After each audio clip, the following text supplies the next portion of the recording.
की जमात ये कहती है कि हम सबसे ज़्यादा पॉपुलर हैं, जो कि हैं। आपकी जमात सबसे ज़्यादा बड़ी जमात है, जो कि है। तो आपकी जिम्मेदारी सबसे ज़्यादा बनती है। क्यों मुज़ाकरात की जो पेशकश थी उसको बार बार तहरीक इंसाफ ने ठुकराया? क्यों मेज़ पर नहीं बैठी है? क्यों इस्टेब्लिशमेंट से बात करना चाहती है? क्यों सियासी जमातों से और पार्लियामेंट में बात नहीं करना चाहती? ये सवाल तो आपसे भी पूछे जा रहे हैं ना इस वक्त।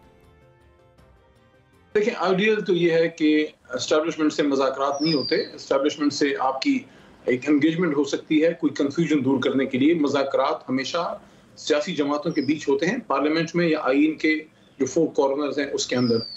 लेकिन यहाँ फिर दो बड़े सवाल बनते हैं। एक ये है कि अगर हुकूमत मुज़ाकरात की दावत देती है तो उसमें संजीदा कितनी है और उनके पास इख्तियार कितना है, और दूसरा उनकी नीयत है या नहीं।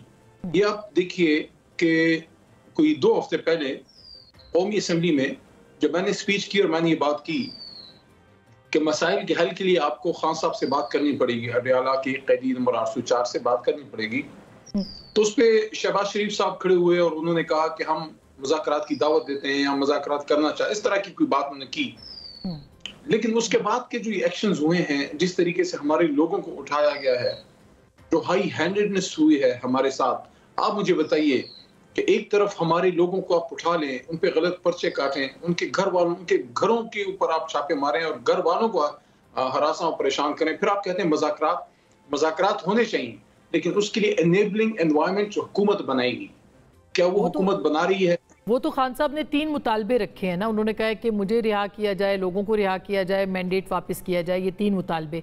अब जो उनकी रिहाई है उसके हवाले से भी आप देखें उन पे और मुकदमात बन गए हैं और एक अदलिया का तनाव भी नज़र आता है हुकूमत का या इंतज़ामिया का आपस में।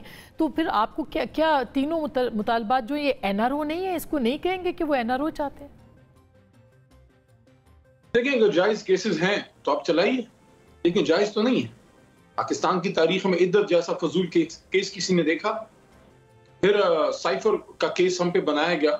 हालांकि साइफर का अगर केस बनता है तो वो ये बनता है कि क्या वाकई बैनुल अक़वामी ईमा पे ये सारा कुछ हुआ या नहीं हुआ। उस पे एक जुडिशल कमीशन बनना चाहिए था, ना कि इमरान खान साहब पे। क्योंकि अगर इमरान खान साहब पे साइफर का केस बनाया आपने, जिससे वो बाइज्जत बरी हो गए, जिसमें मत भूलिए कि मैक्सिमम सजा डेथ पेनल्टी थी, अगर खुदा न खास्ता, तो वही साइफर जो इमरान खान साहब के नीचे एक फैसला आया था नेशनल सिक्योरिटी कमेटी के नीचे, ये बड़ी अहम बात मैं करने जा रहा हूं, और उसमें उस वक्त की तमाम political leadership plus military leadership मौजूद थी, इंक्लूडिंग इंटर सर्विसेज। उधर से एक एलानिया जारी हुआ कि पाकिस्तान के अंदरूनी मामलात में खुल्लम खुल्ला मुदाखलत हुई है और उस पर डिमार्च किया गया अमेरिका को। हमारी हुकूमत के खत्म होने के 20-22 दिन बाद, 1 महीने के अंदर, मियां शहबाज शरीफ साहब के नीचे जब दोबारा नेशनल सिक्योरिटी कमेटी की मीटिंग हुई तो उसने तौसीक की उसी एलामिया की। अब आप मुझे बताइए, अगर आपने साइफर केस बनाया इमरान खान साहब पे, तो फिर बनाया उधर शहबाज साहब को भी, कि आपने उसकी तौसीक क्यों की? तो इसलिए देखें, कहने का मकसद ये है कि जायज केसेस खान साहब पे नहीं बने, नाजायज केसेस बने हैं। और अगर आपने मुज़ाकरात करने हैं तो मुज़ाकरात के नुकात ही हैं, असीरान की रिहाई और मैंडेट की वापसी, इस पे बैठे। और मैंडेट की वापसी पे मैंने हमेशा एक वे फॉरवर्ड दिया है। देखें, इस पे मैंने पिछली भी प्रोग्राम में आपसे शायद यही बात की थी कि आपका मेरा अगर तनाजा हो जाए, खुदा ना खास्ता, आप और मैं बैठ के नहीं कर सकते, हमें एक तीसरे शख्स की जरूरत होती है। माजी में ये तीसरा शख्स हमेशा एस्टैब्लिशमेंट से आता था। मेरी तजवीज ये है कि इस बार वो तजुर्बा ना करें। ये तीसरा शख्स या तीसरी पार्टी सुप्रीम कोर्ट होनी चाहिए। वहां हमारी पिटीशन पड़ी है, आप कह रहे हैं कि GHQ से नहीं, JHQ जो जुडिशल हेडक्वार्टर्स हैं उधर ये शिफ्ट होना चाहिए प्रेशर। देखें ना, आप भी तो देखें, जो फैसले हैं उसमें एक अगर आइन वहाँ से तोड़ा जाता रहा है जिसकी कि हम सबको शिकायत रही है, तो आपको लगता है कि सुप्रीम कोर्ट उसको अब उसके ऊपर इंटरवेंशन उनकी नहीं है? 63A का मामला हो या दीगर मामलात है, कॉन्ट्रोवर्शियल फैसले हैं, कहा जा रहा है कि कॉन्स्टिट्यूशन से तजावुज़ किया है, तो आप ये समझते हैं कि वो वहाँ से प्रेशर उठा के पार्लियामेंट के पास ना आए, सियासतदानों के पास ना आए, बल्कि जुडिशरी के पास चला जाए? ये क्या फेयर बात है? आइडियली स्पीकिंग पार्लियामेंट को अपने मसले हल करने चाहिए, लेकिन असीरान की रिहाई वाला मामला तो पार्लियामेंट डील कर सकती है। लेकिन क्या इस पार्लियामेंट में इतनी सख्त है या इतनी अखलाकी जुर्रत है शहबाज शरीफ साहब की इस हुकूमत में कि वो खुद से कह दें कि हाँ हम ये सीटें हारे में, हाँ हम फॉर्म 47 वाले हैं? तो फिर जहां तनाजा हो जाता है तो तनाज़े के हल के लिए फिर आपको दो काम करने हैं, या डंडे से हल कर लें या कलम से हल कर लें।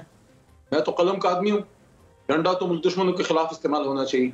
ये कलम तो जुल्फ़िकार अली भुट्टो के लिए भी इस्तेमाल हुआ था, ये कलम तो मुख्तलिफ हुकूमतों के ख़त्म होने पे भी हुआ था, ये कलम तो मार्शल लॉ की तौसीक के लिए भी हुआ था। तो फिर आप उस कलम के पास जाना चाहते हैं जो कि पाकिस्तान के आइन को ज़्यादा नुकसान बनाने में हिस्सेदार था, जो कि गठ जोड़ था, जिसका नेक्सस था मिलिट्री इस्टेब्लिशमेंट के साथ। मेरे ख्याल में माजी बईद हमारा कोई इतना ताबनाक नहीं रहा, किसी का भी, जुडिशरी का भी नहीं रहा। लेकिन हमारे पास जगह कौन सी है, फोरम कौन सा है? देखिए, साफ बात करते हैं, 2014 में जब इसी तरह मामलात थे, उस वक्त मियां नवाज शरीफ साहब ने जनरल राहील साहब को रिक्वेस्ट की कि आप आए, बीच में आप इंटरफेयर करें और आप हमारे और अपोजिशन के बीच में मामलात तय करें। ऐसा हुआ था कि नहीं हुआ था? अगर वो गलत था तो मेरी राय ये है, 2014 में तो एम्पायर की उंगली के लिए मजबूर भी तो खान साहब ने किया था ना, पॉलिटिकल सिस्टम पे धरना भी तो उन्होंने दिया था ना, पार्लियामेंट के सामने भी तो वही आए थे ना। अली मोहम्मद खान साहब, आधा सच तो नहीं कहना चाहिए, पूरा सच कहना चाहिए। तो पूरा सच ये है कि जो आईना होता है उसमें अपनी शक्ल आप देखते हैं, अपना किबला दुरुस्त करते हैं। तो आपका जो माजी है वो आपका एक आईना है जिसमें गलतियों से आप सीखते हैं। इसलिए मैं आपको ये कह रहा हूं कि इस वक्त एक ही तरीके से पॉलिटिकल फोर्सेस के बीच में ये मामला या तनाज़ा हल हो सकता है, या एस्टैब्लिशमेंट के रिवायती रोल से जो नहीं होना चाहिए, या सुप्रीम कोर्ट में जो पिटीशन पड़ी है। सुप्रीम कोर्ट किस लिए है? वो इसीलिए है ना कि वो दो फरीक के बीच में तनाज़ा होता है तो आइन के मुताबिक उनको आइन ने इख्तियार दिया है। 184(3) की पिटीशन वहां हमारी पड़ी है, उस पर सुप्रीम कोर्ट बैठे, जुडिशियल कमीशन बनाए और इन्वेस्टिगेट करे कि इलेक्शन कितना क्यों मुतनाज़ था।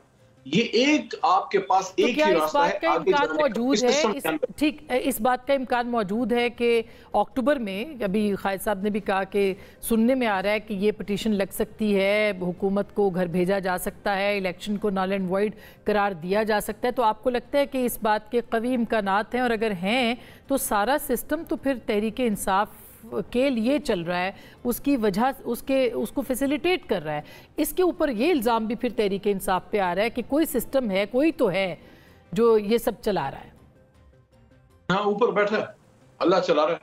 बाकी अगर हम निजाम के इतने लाडले हैं, 300 दिनों से हमारा लीडर जेल में है, इद्दत जैसे घटिया केस का उसने सामना किया, साइफर जैसे एक फजूल केस का सामना किया, तोशा खाना केस में बरी हुआ, हमारी खवातीन को महरूम रखा गया, 3 करोड़ वोट लेने के बावजूद हम जो है हमें हमारा मैंडेट नहीं मिला। और उसके बावजूद, यानी मैं आपके सामने एक मिसाल, जिंदा मिसाल बैठा हूं, मेरे खिलाफ जितने केसेस थे सारे अदालतों से खत्म हो गए। मैं कौन सी दहशतगर्दी में था जब मुझ पे आर्मी एक्ट लगाने की कोशिश की गई?